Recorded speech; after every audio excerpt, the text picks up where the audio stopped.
We'll let more people filter in before we begin here. Text my friend.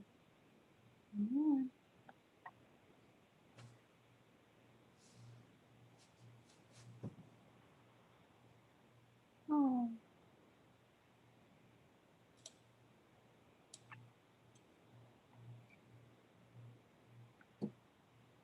Okay, we can get started. Hello, everyone. My name is Bashan Horsley. I'm part of the event staff with Politics and Prose. I'd like to welcome you to another PNP Live. Before we do begin today's event, I would like to first go over a couple quick items with you. First is that at any time during the event, if you would like to ask a question of our featured author, we would ask for you to place it in the Q&A box, which you can find towards the bottom of your screen. That'll help us keep everything organized, help to facilitate the question and answer period. Additionally, at any time during the event, you'll be able to go to the chat section and you'll be able to find a link which will take you directly to the Politics and Prose website where you can purchase a copy of The Cave Dwellers. We, of course, highly encourage you to do so, and we thank you for your patronage as that continues to help us bring you these live events. These are the families considered worthy of a listing in the exclusive Green Book, a discriminative diary created by the niece of Edith Roosevelt's social secretary. Their aristocratic bloodlines are woven into the very fabric of Washington, generation after generation. Their old money and manner lurks through the cobblestone streets of Georgetown, Kalorama, and Capitol Hill. They only socialize within their inner circle, turning a blind eye to those who come and go on the political merry-go-round. These parents and their children live in gilded existences of power and privilege. But what they have failed to understand is that the world is changing. And when the family of one of their own is held hostage and brutally murdered, everything about their legacy is called into question, and they're called the Cave Dwellers. Ms. McDowell will be in conversation with Elias Alcantara, who served in the Obama White House as Senior Associate Director in the White House of Intergovernmental Affairs. He is active in local and national efforts aimed at promoting and expanding social justice, equity, and economic mobility in underserved communities. He serves as a member of the Lehman College Foundation Board, trustee for the Sing Sing Prison Museum Board, and a member of Sankofa.org Board of Advisors, and member of the Hostess Community College Community Advisory Council. Without any further ado, Elias, the floor is yours. Thank you, Deshaun. Great to be here today. And most importantly, Christina, great to be with you today. I'm excited to be with you because not only am I excited about your book, The Cave Dwellers, congratulations, but I'm excited to be with you because we're friends. And why don't we start there? Because in many ways, the way we became friends, started our relationship, there's some themes that you cover in this book and obviously that have impacted you in your life. So why don't you tell everybody that's here how we know each other, then I'll dive in with some questions about your novel. Thank you. And thank you, Politics and Prose, for hosting this. And so, Elias, I just realized this like minutes before we started that I actually have a photo of you on my bookshelf, which I did not place. My friends will know this has been here for a while. We actually, Elias, I'll tell the story because some people may be wondering why Olivia Newsy isn't here. She was going to moderate this event, and given that she's a journalist, things come up, breaking news, filming. She unfortunately couldn't be here tonight. And a couple days ago, I was walking down the street and I was like, what am I gonna do? I don't have a moderator. And I texted a girlfriend and said, you know what, I'm gonna let go, let the universe handle this. And within minutes, Elias is driving down my street. We haven't seen each other in 3 years. And he pulls over, he's like, hey there. And I'm like, you just fell out of the sky. I need a moderator. And he's like, I'll do it. So the universe conspired to bring us together again. Elias actually moderated an event that I did. I co-produced a documentary about the mass incarceration crisis 3 years ago called Survivor's Guide to Prison. And he was our amazing moderator for that event in Los Angeles. So thank you for stepping in tonight. It was meant to be. It was, and running into you is probably one of the most Washington things that could happen for us, for the fellow folks from Washington. I mean, it's the smallest yet biggest city ever. And again, your book covers so many of those themes. So first things first, let's dive right in. So we've all heard the term cave dweller, though perhaps not in the context it's being used here. Can you let us know your definition of cave dweller and a bit of background about what the term means in Washington, D.C.? Yes. So the term cave dwellers, I actually used the term in my memoir, After Perfect. My mother was the first person to share this term with me when I was asking her about the social hierarchy of Washington and how it worked. And she said the cave dwellers are the families who've resided in Washington for generation after generation. I know there are other Washingtonians here tonight that may already know this. My friends in Los Angeles probably don't. I do describe it in the book, but these are the families who historically have held a lot of power, quiet power in the city. In the book, I describe them and use this as an example. One of the families in the book is making their money through things like energy and war, gunpowder, things that we don't really think about, the atomic bomb, things that feel so specific to Washington that you wouldn't really get anywhere else. So that's where the term originally came from. And actually, it was after I wrote the memoir, I was thinking about what I wanted to write next. And it was my editor. I came to her and I said, has anybody ever written a book about the sons and daughters of, some of the most powerful figures in the world? And she said, I think you're onto something, keep going with that. And that was 6 years ago when that conversation happened. So why don't you unpack that a bit more, Christina? I think you touched a little bit on what informed kind of the thinking behind this book, but tell the audience a little bit about what inspired you to write the book. Where did it form and how did it form? Yeah.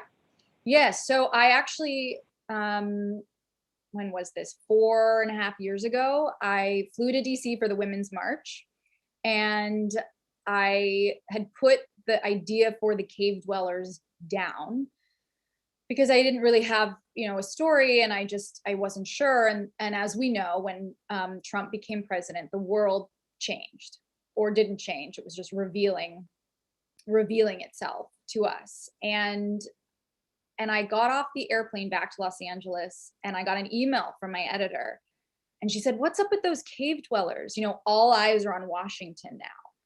And I thought, oh God, I haven't been thinking about them, but I, about 5 years ago, I was on the front page of the Washington Post. I saw the horrific DC mansion murders on the cover, and that, really shook me. And then based heavily on my childhood, on the DuPont families, the Koch brothers, I formed this story around these families and around a murder that happens, and how it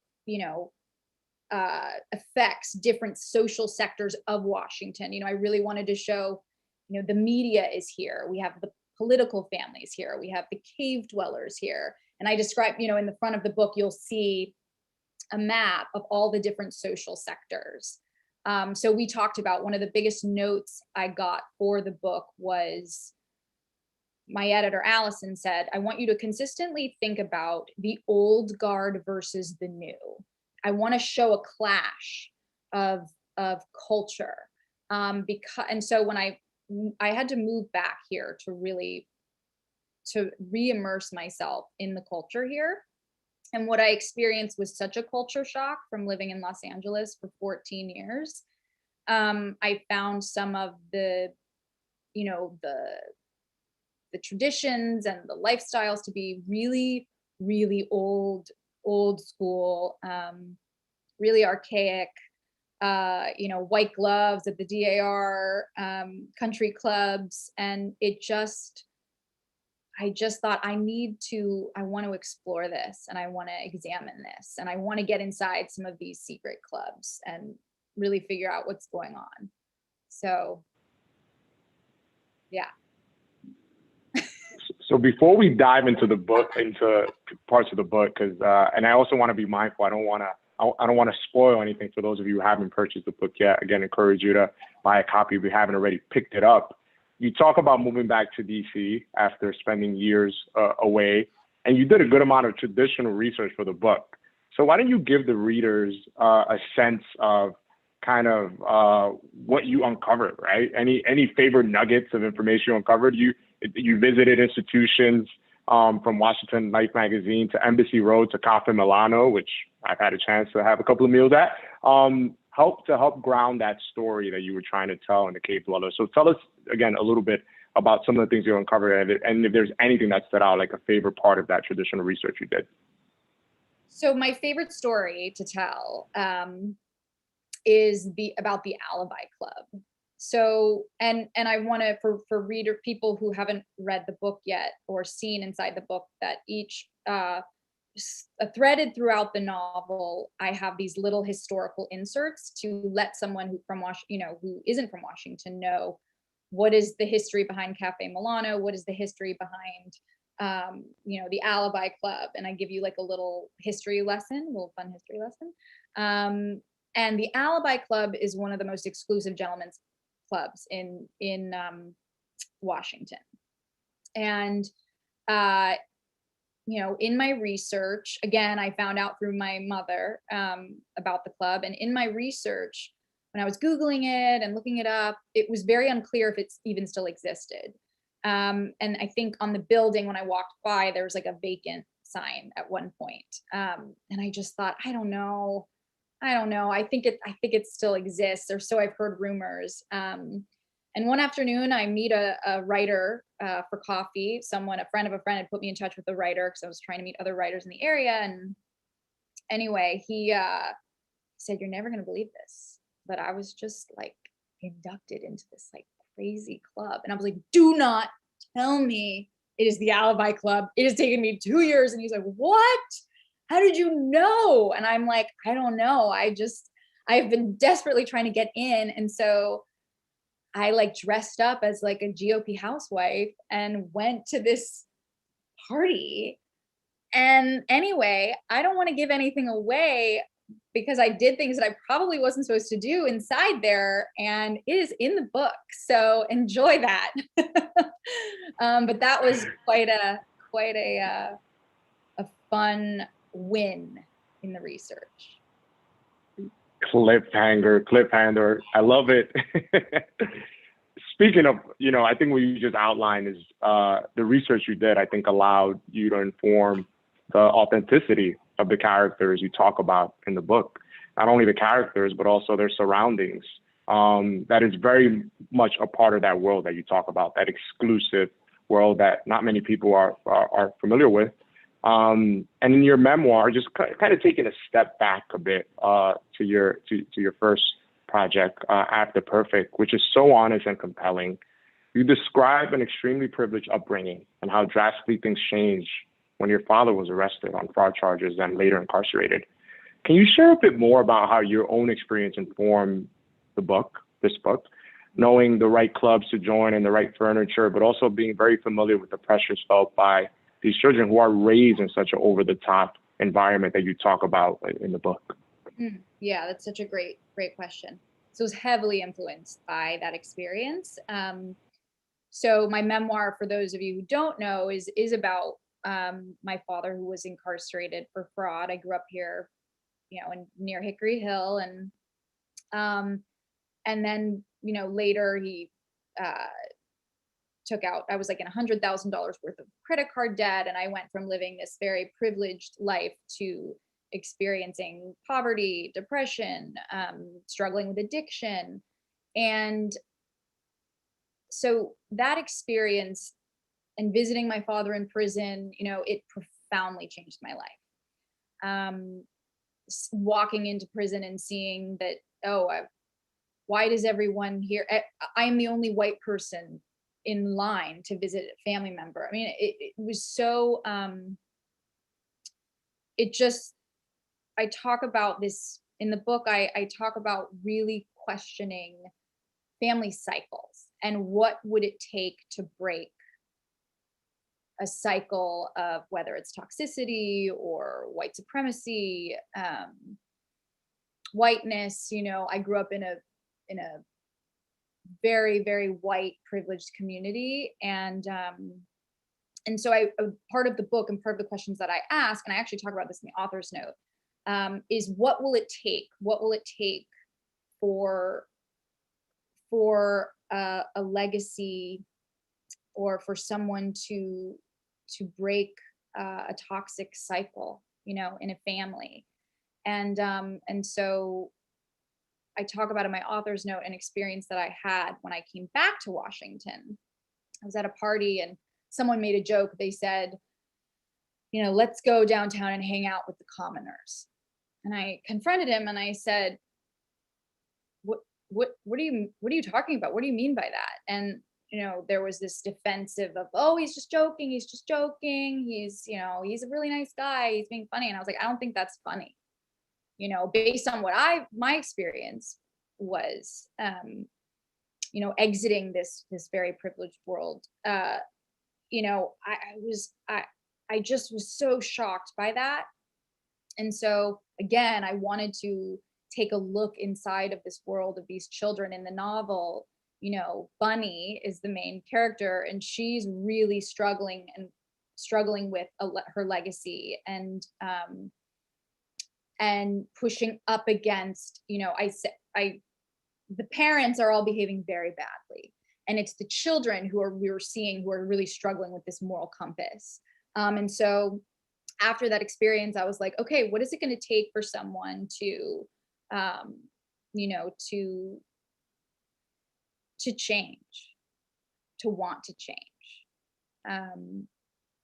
And so, yeah, without giving too much away about these families and what they discover, that how these families are harming other communities, poor communities, communities of color, with the power that they have, and the when we talk about institutional power and we talk about institutional racism or classism, you know, are these children just going to step into their parents' footsteps and keep perpetuating, you know, the cycle, or are they going to choose something different in how they grow up and live their lives? Yeah, you know, and this is the fascinating thing about your novel, Christina, that, you know, we're kind of, it is frankly a fun read, right? In many ways, the story goes up and down, and you already got a few cliffhangers for the audience there. But you do tackle in many ways, directly and indirectly, the issues that, frankly, these days, whether you're at dinner out with friends or at an event or at school, it's hard not to talk about, you know, issues like race relations, right? You know, inequality. So I'd be curious, you know, if you could just share a little bit about it, unpack that a bit more, and why it was important for you, especially in this moment, to make sure that, again, you're writing something that reads so well, that, again, it's an exciting kind of a story in many ways, tragic story in many ways, but includes these themes that we could no longer, you know, turn a blind eye to, like race relations and inequality in our country. Yes, I just want to say, given that I'm a fiction writer, I am not the expert on race relations. So I would love everyone to read Dr. Kendi, you know, Patrice Cullors and Michelle Alexander, but I will say what influenced this for me, and I can talk about it through the lens of Bunny, the protagonist, is so in order for, this was like the scariest part of writing this book, was I wanted to how do I articulate this? Show her, like, she keeps kind of hitting these biases, like her biases keep blowing up in her face in certain scenes in the book, when she reaches out to the Black kid who's been accused of this crime. And there's this scene where she goes to his family's house in Anacostia, and she's just perpetually making these mistakes based on her childhood, her sheltered upbringing, everything she's been told too, right? We're a product of our environment and how segregated this city is. And so from the lens of her kind of being misguided in that is how I approached this. And so she's consistently like she's just consistently getting like the mirror of herself held up to her face, and then wondering how is she supposed to, she's trying to navigate like how do I get out of this world? Can I escape this world when the pressures of an inheritance are looming over her head, and the pressure of staying within a family business that has been handed down the line generationally. And so that was sort of the framework and piece of that today, that I wanted to write about and show. So you talk about Bunny, and in this week's Washington Post, if you haven't checked it out, Kate Bill has got an amazing review. Ron Charles wrote that a spore of shame has infected her conscience in referencing Bunny. So can you just unpack a bit more her trajectory throughout the book? And also, can you mention how that brings to light some of the issues that you've worked on, given your own experience with restorative justice and criminal justice reform? Yeah. So, well, I love that line, a spore of shame. How that, yeah, I think today with the media and how young teenagers, everything is so, right, we're moving towards a time of transparency where everything is online. Kids are, standing in front of private jets, whereas another kid doesn't want to turn on his camera, in a Zoom class because he doesn't want people to see where, they live. There's so much transparency today. And sorry, I'm losing my train. What was the question? It was, sorry. It's all right. No, it's all right. You spent before this question, you were talking about Bunny at length, and it reminded me of Ron Charles's mention in his review of your book, where he talks about, a spore of shame has infected her conscience. So I'd be curious if you could just unpack what a line like that means in terms of her trajectory, and also, and how it connects to you. Yeah, that was my trauma. That's exactly what it is. Getting and losing my train of thought. Yeah, a spore of shame because of looking at how, her life is impacting the world, and I think feeling, questioning her lot in life. And I think for me,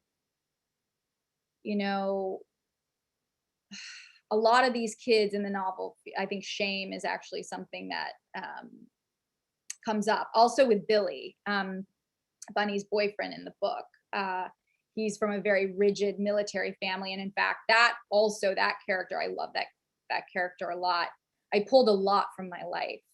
His father is the general, and he is also facing pressures of, he really wants to go to art school, but his father wants him to join the military. And then his father is indicted in the novel. So that was also very heavily pulled from my life. And without giving anything away, the shame that envelopes him during that time where you don't really understand what's going on. And then this idea of a family legacy, right? What are we leaving behind?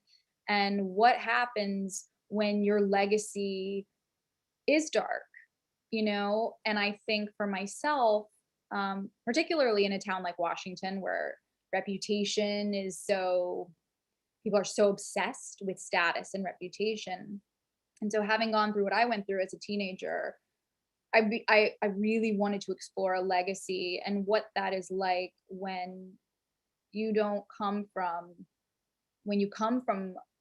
a darker legacy, or a family that might have corruption at its root, and particularly with, again, what's relevant to today, we're discovering a lot of that. I mean, look at the news today with the 1619 project and the controversy, around how people want to reframe legacy, how people want to talk about legacy. It's triggering for a lot of people, but it's important to talk about. So I wanted to explore that idea through these families, and how, you know, all of these kids are struggling with carrying that and the pressures of that.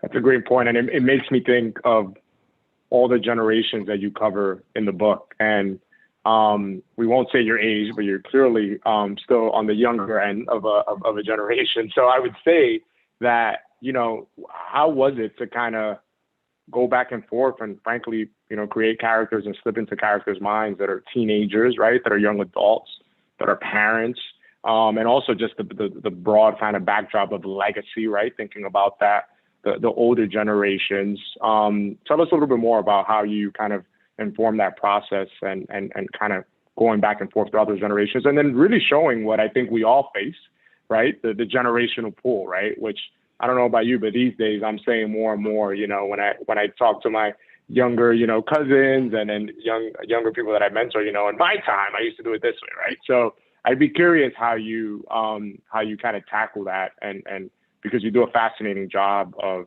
kind of capturing all those generations and connecting them all together. Yeah, I really did have to move back here I did grow up here, but I'd been away for so long that I really had to move back here. And I actually I reached out to some some current students at my high school, the high school that I went to. And I interviewed one of them. Social media was a huge, you know, it plays a big part in the novel. And I thought, oh, I don't want to write about social media, but I have to. It's like, we can't escape it, right? You're showing your age, Christina. You're showing your age now by saying that. Oh God, social media. And how kids are so cruel. I discovered what is it called? Finsta.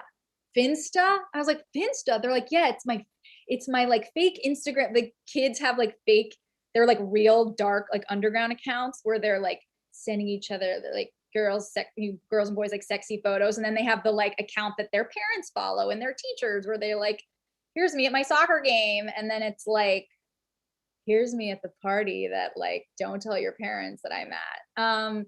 So I just was like, I am so grateful that I'm not in high school anymore. But specific to Washington, I really wanted to give the, you know, readers across the country a glimpse into the like fun things like, you know, I remember my older sister went to NCS, where the National Cathedral School is, and she had, you know, a lot of the elite children go to that school. And I remember her telling me like, oh, I remember going to some ambassador's kid's house for a party, and we used to say, oh, you know, if that kid committed a murder, he could just run to the property and he's completely protected because he's on foreign soil, you know, or I'm just whatever, you know, drinking and driving, and I just thought that is so weird. And that is so Washington that these kids are so protected. They have immunity. And though that was the inspiration for the Russian ambassador's residence, there's a wild scene that takes place there, very scandalous. Probably, yeah. Drugs, you know, getting into trouble. So I wanted to incorporate something that would be unique to the city and that's different and that people don't ever think about, like, oh yeah, you know, just run to the ambassador's house. You're the son of, you'll be fine. Does anyone have an ambassador friend on the line here today? So hopefully a lot of us do, right? But keeping in that theme of generations, I'd be curious, do you have a favorite character on the younger end, maybe teenager, young adult?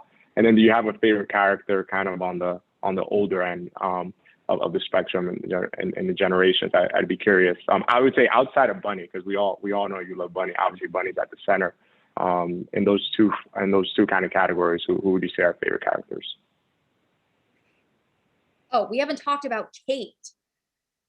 Kate is Bunny's cousin, and you know, her father in the novel, she's Bunny's cousin, but she's from like the wrong side of the family, like the family that like we don't talk about, because her father is incarcerated, and she's been cut out of the family inheritance, and she is moved to Washington because she has a thread of power through her aunt and uncle, Bunny's parents. And she's the press secretary working for this young hotshot Republican senator, and having an affair. And she is ruthless with her ambition, with her sexuality. And that was a very fun character to write. You know, there are definitely, I joke with my friends, I said, Bunny is like the young me, and then Kate was like me moving back to Washington and kind of being horrified, but also trying to like finagle my way into these scenes for research. And so that was quite fun to write. And I spent time at the National Press Club. I was co-writing articles with a former White House spokesman when I first moved here. And that was I sat in on some press briefings with Trump's lawyers, like 100 lawyers back, because they all quit. And that informed a lot. That's awesome. Speaking of media, there is a media family in the mix here, and I'm reminded of Becca, but again, we'll leave it there. And again, please, if you haven't picked up Christina's book, pick it up, because I mean, it's great. And again, it covers all aspects of DC. Shifting gears a little bit, you mentioned, you know, when you talk about this, even in you talking about it, there's some moments that are genuinely laugh out loud moments, right? Or LOL, right? As the younger folks would say. But it's also more than that, right? With satire that cuts to quick discomfort, and sometimes even anger simmering underneath. What was your approach in striking that delicate balance? Because you do cover a lot of heavy topics, and as you've noted already throughout our conversation, that are very personal to you as well. Yes. Oh, there's one character. Yes. As you were speaking, I was thinking about the country club scene with Betsy's character, and how she is she is the wife of the new senator, and she befriends the hotshot Fox News's wife, who are famous for Washington, as they say.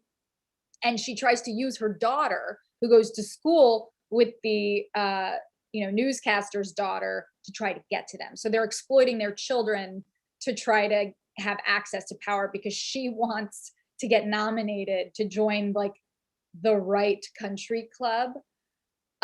So you see her kind of like trying desperately to fit it. I mean, it's just, and this really happens. Like it really happens here. And I was so disturbed. I love that in the Washington Post that he talks about, he calls them my victims, because I have such a satirical and harsh look at this world. And so I think, coming from, circling back to how you and I met, spending so much time teaching in juvenile hall, studying the mass incarceration crisis, traveling to prisons, and then moving here shortly thereafter, and just like immersing myself into this world that it has so much proximity to power, and the power and prestige, and sort of seeing people, how people can really kind of become addicted to that, and what that can do to someone, and what lengths they will go to try to fit in, or to feel like they are worthy, or when it's all like the external stuff And so that really upset me. Like it really disturbed me. Coming back as an adult, I'm 36, by the way. And I hadn't spent a lot of time here since I was a teenager. And so to really see it with this whole new kind of set of eyes that I have after the experience that I had with my father and with prison,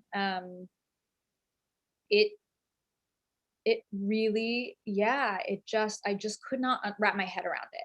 I couldn't wrap my head around it. And so it was fun to write. There's an incident that happens when she's trying to get into this club, and it's like a humiliating thing that happens to her, and you know, and she's very determined to win. And whereas someone like Kate's character really begins to question, like, is it worth it? Is it worth it? Do I really want to belong here? Yeah. Yeah, you know, I'm reminded of, and I think it was in Ron's review. It might have been one of the other ones. The notion of a merry-go-round of politics in Washington, and you write this book, and I'm not mistaken, right? During the backdrop and during a period that, again, it's no secret which side of the aisle I'm on, but a period that at least I want to forget about in our country. But I'd be curious if you can speak to having grown up in Washington, and a lot of this having informed the characters here, this notion of, you know, the power doesn't go away no matter who's on the merry-go-round of politics. And if that's true, I guess, given, you know, how much the pendulum has been swinging, particularly in the past few decades. Yeah. Oh, thank you for bringing that up, because going back to the cave dwellers and the original definition of a cave dweller is, you know, the families, it's the irony is that this is the nation's capital, and yet these families, they don't really like have to pay attention to politics, right? And there's this whole idea of also taxation without representation. DC doesn't have representatives. Again, this whole issue of statehood is now back on the table, and it's kind of like, well, they just don't really have to worry, so they can just look the other way. They don't really have to really get involved. They just want to, as my friend who's considers himself a cave dweller. Yes, I do have cave dweller friends. I saw that question, Roberta. He said, he made a joke because he's a great sense of humor. He just said, oh, they just want to know if there's going to be a good party and who your neighbor's going to be. You know, is it going to be Nancy Pelosi or, you know, no. So it's just, yeah, they enjoy the proximity to power, but they don't really socialize necessarily with it or get involved with it. Got it. A party. They would just got it. Makes sense, I guess. By the way, I'm a registered speaking of Roberta, for anyone that's wondering. Say that again, I'm sorry? I'm a registered independent right now for anyone that's wondering. There we go. There we go. So speaking of Roberta, and I do want to remind folks, if you do have any questions, please use the Q&A feature on Zoom, and please throw your questions in there. We'll be coming up to the period where we'll be taking questions from the audience. But Roberta asked the same question, frankly, that I had for you, Christina, if you remember. You know, are the cave dwellers mad at you, or are they going to let you back in their circles now that their cover is blown? Which, again, it was a much more elegant way than I think I asked the question when I asked you a couple of days ago, Christina. Yeah. So I don't. Yeah, I don't really care if they're mad at me. Like, so here's the thing. There's always going to be pushback when you are challenging the status quo for anything. When you are challenging power, when you are exposing, you know, the darker seed of power, or how we've gotten to where we are. So the good news is my next book isn't about cave dwellers, so I don't really need to go back into those circles, and I don't want to be a part of a country club. You know, I want to be a part of, you know, the solutions, and I want to be a part of humanity. I don't need to feel like I'm separate and apart from. I don't want to live in a city that's super segregated. Like, I hope that, as things progress, we can, build those bridges, not those walls, so to speak. Yeah, and listen, going back, kind of diving back into the book here, it sounds like the theme across the whole book is belonging, right? At a basic level, right? And in this case, it's belonging to this upper echelon of DC society, right? That takes more than just deep pockets. And frankly, not all of the main families, in my opinion, are strict cave dweller or fit within the cave dweller parameters. You spoke a little bit about Betsy earlier, and there's a few laughs at her expense as she tries to climb the social ladder.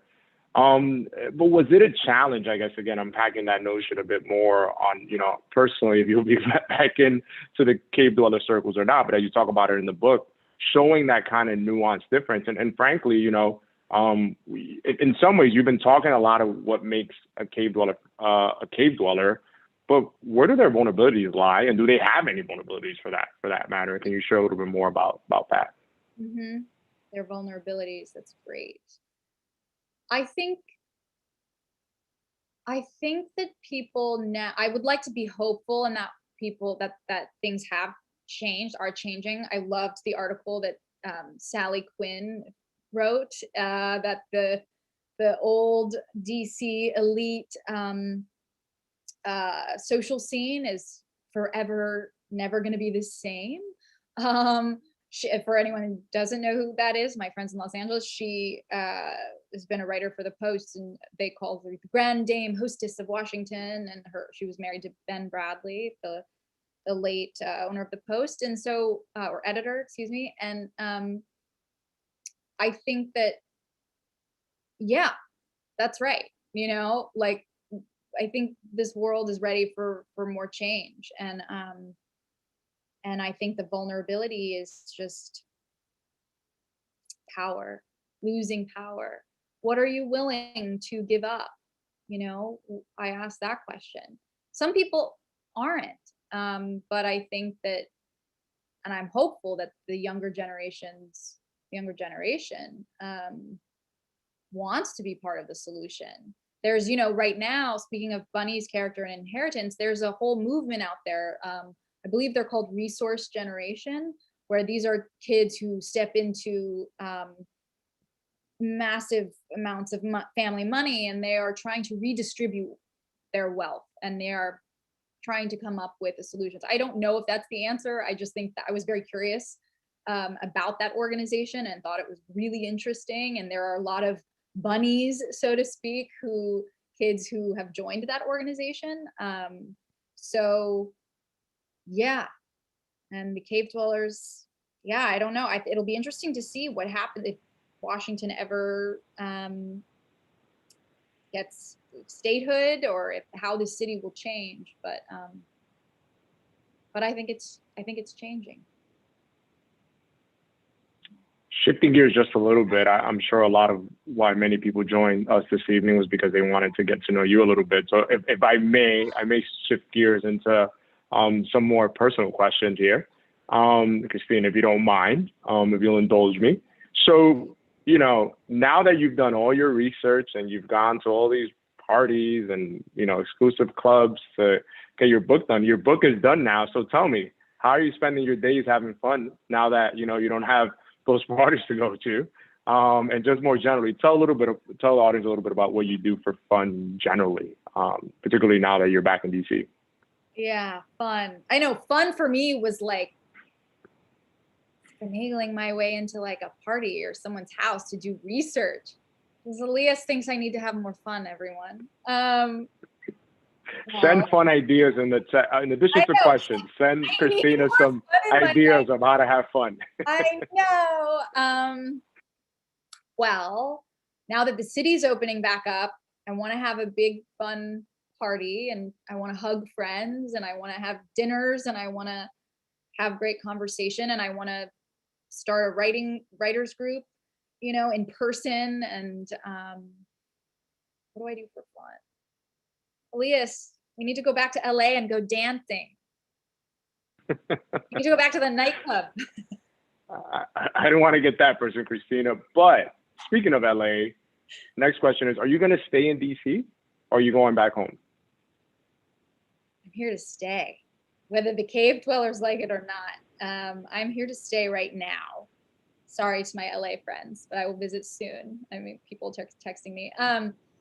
I'm here to stay. I think there's a lot I really want to do here. I really want to, like I mentioned before, I used to teach creative writing and with a awesome program, Inside Out Writers, in Juvenile Hall in Los Angeles. And I would really love to be of service in this city. You know, Tony Lewis Jr. and I have been talking. He's a wonderful community leader here in this city about how I can, you know, be of service and teach writing again. I love it. And I'm going to be working on another book here and exploring some other themes. It may require some traveling, but there's some work I would like to do here. That's awesome. I think Washington is very lucky to have you. LA has enough cool people. I think we need some more in Washington. So speaking of that work you want to do, and we spent a little bit of time talking about this as well. Again, the theme of criminal justice reform in very different ways and very, you know, dramatic ways in the book kind of play out. So I'd be curious, you know, can you share a little bit more tell us about your dad? How's your dad doing, if you want to share? And then two, kind of, if you could just share a little bit more about some of the groups you worked with. I know you've done some work with children of incarcerated parents, and kind of share a little bit more about the criminal justice reform space and how you're going to be continuing to do that work. Yes. So one of the questions I'm asked a lot, first question people ask me is, where's your dad? Are you in contact with your father? The answer is no, I am not. And that is the best choice for me. Second part of your question is, I'm on the advisory board of a wonderful organization called POPS the Club. It stands for Pain of the Prison System. And it is the first high school club that was built specifically for students in school who have parents or siblings or family members or friends in prison. And it's a remarkable organization that was started by an author friend of mine, Amy Friedman, and her husband, also writer Dennis Danziger, in Los Angeles, and it is now spread across the country nationally. It would be amazing to have one here. I think they have one in Baltimore. I could be wrong, but at least they were talking about it. And it's amazing. It's just the most wonderful community, and I love being a part of it. And it uses the arts as a way for the students to heal from the stigma. And speaking of shame, the shame that so comes with having an incarcerated loved one, and it's amazing. I love it. That's awesome. So as we kind of start to wrap up here, I'm just curious if there's one takeaway that you want folks to leave with without spoiling the book, because again, I know folks are either reading it now or will be reading it. What would it be? I mean, you cover so many themes and topics, but if you could, actually, I'll give you two takeaways, because I know there's a lot to cover here, that you feel like the audience should, the folks who are reading this book should leave with. I think the best for me, so this book is the best compliment I received, and I think what I wanted and what I hoped, and I think that is also representative of me, which is I want readers to have a rollicking good time. The drama, there is no shortage of drama in this book, for both family drama, of all the families are dealing with some kind of drama, but I also wanted to write something of substance, and I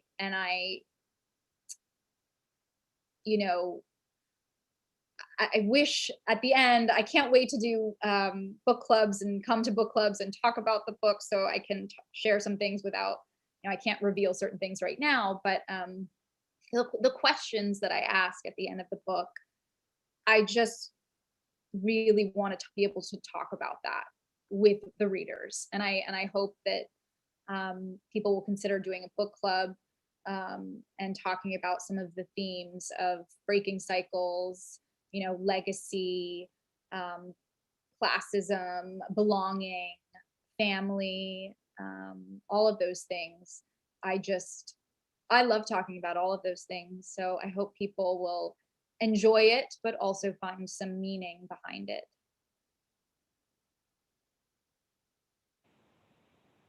You mentioned, it's interesting, we've covered it throughout the conversation. You made me think of another question I had for you, actually.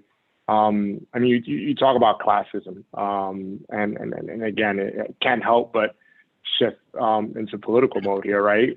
Just tell us more about how you look to unpack that, and frankly, kind of, if I may, connecting back to your own story, right? And I know you talk a lot about this in your memoir, After Perfect, about what informed that, and again, tapping back into those feelings, which I'm sure you don't want to think about and remember. But can you share a little bit more about just this notion of classism, and through your perspective, given that you experienced it, it seems like on both sides, maybe you could say, or elements of it on both sides. Yeah, I think that I mentioned the story in my author's note, the things that really disturbed me about this idea of thinking that someone is better than the other or more worthy than the other. I remember someone once asked Gloria Steinem, they said, if you could run the world, how would you run it? And she said, I would run it like an AA meeting, because there is no such thing as hierarchy. There's no such thing. We're all humans and we're all the same. And I'll never forget her saying that. I don't even know if she's like sober or in AA, but she said that. And it always struck me. There's something about community. And when I think about community, I don't think of hierarchy. I don't think of, going to a country club and feeling like, ooh, I'm better than, I think of like community as being one, with each other and one, and I don't know. Yeah.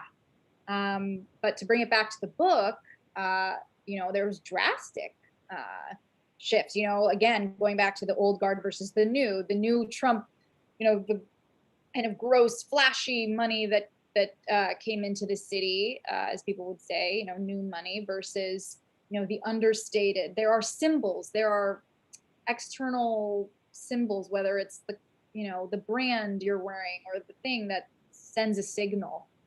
And I've always been like really fascinated by that. Like, what are these things that people are projecting and what messaging are they trying to send out to people?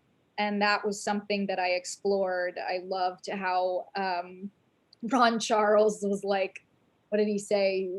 He's like, oh, I learned that the Kellogg collection was not connected to cereal. That I was laughing out loud, because it's like, it's so ridiculous, but it's so real here, or at least from what I observed as a child and what I observed coming back here, that I just find hilarious and ridiculous. So quick lightning round of questions. We've had a few questions actually come in. So from Courtney, she apparently loving your book, quarter of the way through, apparently, and says that your writing process, it seems like, spanned over two presidential administration. During which does your book take place? And she says it's a basic question, and sorry if she missed that, but I think it's an important question. If you could clarify that for the audience, I think it'd be great. Oh, during which presidency? During which presidency during which years does it go through? Yeah, that's a great question. Yes, that was very clear with my editor. We had a conversation about that, because when I started the book, this was pre-Trump, pre-2016. I actually originally thought I would set it post 9/11, because that was the world I knew here under Bush.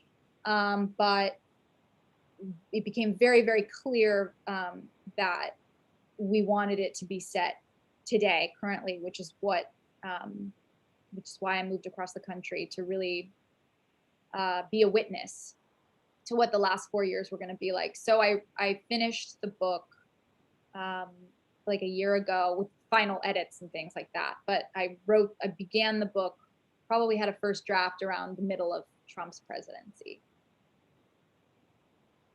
Got it. Another one here. You have huge fans. Most questions start with they're big fans of yours. But they want, I guess, one person in particular, anonymous. Can you tell us a bit more about the preliminary research that you did for cave dwellers? And they're asking specifically both in Washington, D.C. and in Middleburg, Virginia at the Mellon estate. Oh, that's so funny. I remember driving by the Mellon estate, but I don't think I never went inside. The preliminary research. Yes, I spent a lot of time in Middleburg. I learned about fox hunting. What else? Oh, You've got to teach this Bronx kid how to fox hunt one day. We gotta figure that out. Go. I don't know how to do it. That would be hilarious. We should go. We should go. Because you watch dogs hunt. I don't know. So silly.